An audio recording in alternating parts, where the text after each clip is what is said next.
د نبی علیہ السلام اولاد مبارک د نبی علیہ السلام اولاد اول قاسم نومې دی چې نبی علیہ السلام خپل نوم داغه په نوم یې د ابو القاسم. دویم عبد الله نومې دی چې طیب او طاهر د دواړه د حضرت عبد الله رضی الله عنه لقبونه داغه تخلص. بعض وایي چې طیب جدا دی.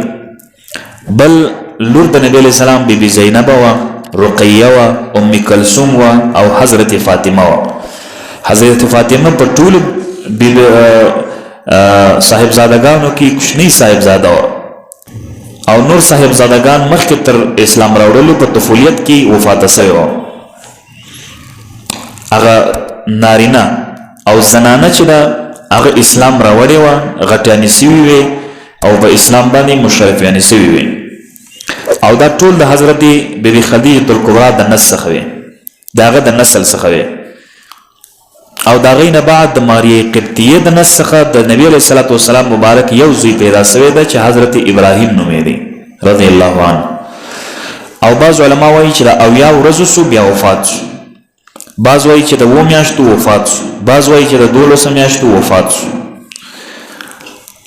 بغیر د بیبي فاطمه الزهرا رضی الله تعالی عنها ټول اولاد د نبی علیہ الصلوۃ والسلام مبارک د نبی علیہ السلام په حیات کې وفات شوی دی.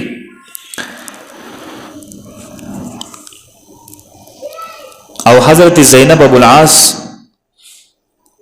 په نکاح کې یو زوی چې حضرت علی چې صغر السن او عمر کوچنی و دات للی و. او بل د نبی علیہ الصلوۃ والسلام مبارک لور چې حضرت علی ته ناسته و او هغه ته ور کړی و بیبي فاطمه الزهرا چې دا غي حسن او حسین او محسن دا درې زامنو او درې لورګانې وي چې یو نوم رقیه و، د یو زینب او د بل ام کلثوم و.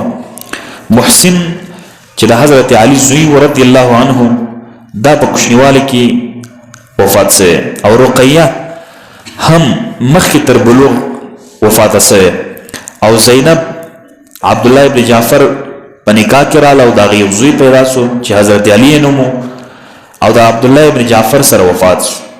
ام کلثوم د حضرت عمر فاروق رضی الله عنه په نکاح کې راغی او د هغې نه یو زوی پیدا شو چې د هغه نوم زید ابن عمر و.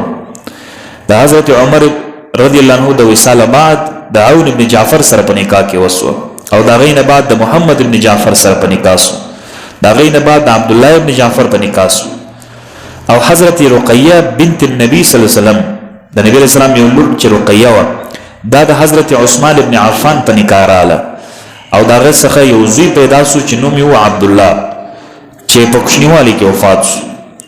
او رقیه په هغه ورځ وفات شو چې کله زید ابن حارث د بدر د فتح قصه مدینې منورې ته راوړې.